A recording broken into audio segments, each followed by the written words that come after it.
What would you do if you felt the inescapable dread that something inhuman was watching you from the darkness, stalking you with malign intent? I should have listened to my God that night on the lonely stretch of road. The hairs on the back of my neck were standing up. My palms were sweating, and a chill ran down my spine. I had the unmistakable feeling that I was being watched. It started as a vague sense of unease as I drove down the desolate highway, the inky blackness pressing in on either side. Maybe it was just my imagination playing tricks, my mind conjuring up boogeyman in the shadows. I tried to brush it off, chalking it up to the mind-numbing boredom of a long night drive, but the feeling only grew stronger with every passing mile. I began glancing furtively at the rearview mirror.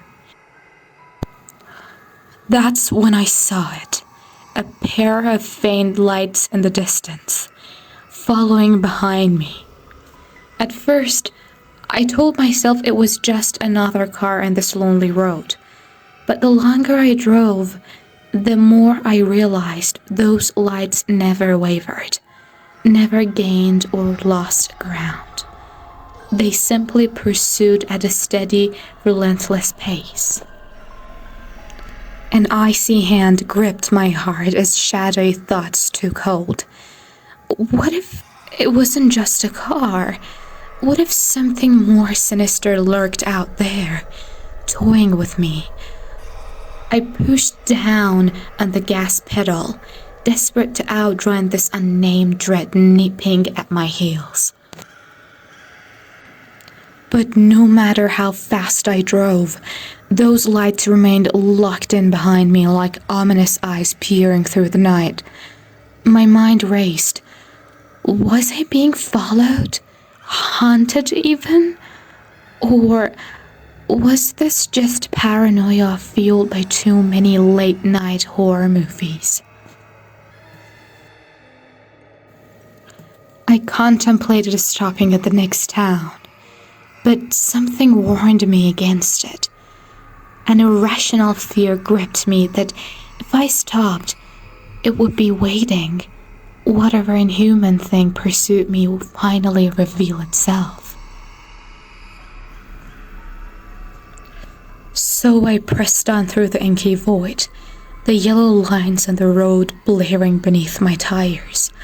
All the while, that malevolent presence lingered, looming just at the edge of sight, silent, watchful, hungry. I don't know how long I drove like that, trapped in a waking nightmare as the road twisted endlessly on. But eventually, the faintest hint of dawn began to seep through the darkness ahead. At last, the lights behind me flickered out as the sun crept over the horizon. Whatever had been following now melted back into the shadows. I lost it. Or it lost me. I'll never know for sure. I finally pulled off at a truck stop as daylight flooded the world, bleary-eyed and shaken to my core. I recounted the harrowing tale to the attendant, hoping for some rational explanation, some way to make sense of that primal fear. But he just shook his head slowly, almost pityingly. "You were driving through Albuquerque after midnight," he muttered, running a hand through graying hair. "Strange things happen out on that road." I pressed him for more, but he simply shrugged. "Best not to linger too long on what you saw, or what might have been watching you from the tree line." His words sent a shudder through me as I recalled the way those lights had pursued from the inky blackness. Not just behind my car, but drifting in and out of the woods paralleling the highway, always keeping pace no matter how recklessly I drove. I'll never forget his parting words as I left that truck stop, intent on putting as many miles between me and that godforsaken road as possible. Just thank your lucky stars it didn't decide to follow you out into the daylight this time. I avoid driving at night now. I can never relax when shadows pass my window after dark. I wonder, did the evil from the road follow me home?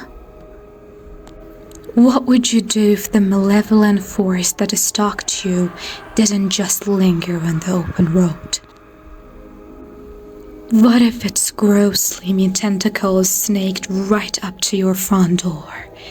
An ancient, evil thing from long ago, ignoring the thin walls meant to keep it out. Like a snake shedding its old, useless skin, our human reality is nothing to it. In the dead of night, I hear them. Faint scrabbling vibrations worming their way through the walls. An insidious, unsettling tremor that seems to pervade the very foundations themselves.